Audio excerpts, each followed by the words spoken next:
Welcome to the Allegro to Footbar podcast. I'm Nora St. John, along with Portia Page. And for this podcast, we're going to talk about position number 3 of the footbar. So Portia's going to move the footbar for us. This is number 1. Position number 2 is directly over the center of the footbar, or the center of the carriage. 3 is more or less right over the shoulder rests. So with the bar in this position, it can be a little tricky to get into. First thing Portia's going to do, though, is change her weight to a blue from a red. This series of exercises is going to focus on some arm work and some core work. She's going to get in like she's getting into her rocket ship seat. She's about to go on a little jumping expedition. And we're going to hold on to the bar.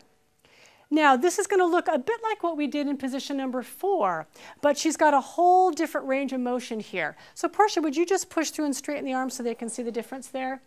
So when she was in position 4, unless she's very short or has very short arms, she's going to hit the end of the allegro. So with position 3, she can now get full arm extension, and she can focus now on pushing down rather than pulling up. So really nice variation of arm work to do here. So Portia now, when she goes to the full arm position, you'll notice that the legs are going to have to straighten. That's, going to, depending on how much strength you've got in your core, this may or may not be the best opportunity for somebody. Yeah, Portia's able to keep her back nice and neutral as those legs lower. So from here, we have just the arm straightens, and we're going to also do some simple stability work here. So Portia's going to actually come on in, Portia, for a second, and have anchor your forearms on here.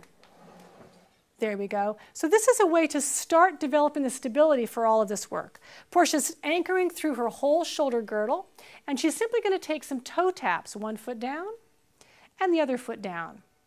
And again, she's got the shoulder working, and that means that the low back and the abdominals have to engage to keep her core going. To challenge this, you could take both legs lower, and you want to make sure that low back isn't moving as she does. This is all required to be able to do the more advanced work in this position. And then you can also add a nice twist from here. So Portia can twist her legs to one side and back to center. This is nice to do with a breath, inhaling in one direction, exhaling, and engaging the core as she comes back to center. And she can do that again. The nice thing here is the shoulders can stay very anchored, and the rotation is all happening below the shoulder girdle, getting some nice work through the core and some nice work through the pelvis. Now, we're going to take this into a more advanced version here. Portia started to play with that with the arm straightening.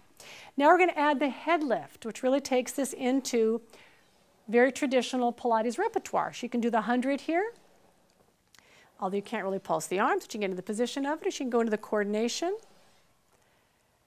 And once this gets comfortable, you can actually add a little arm jumps with this, working through some of that elastic recoil you hear so much about in fascia land these days.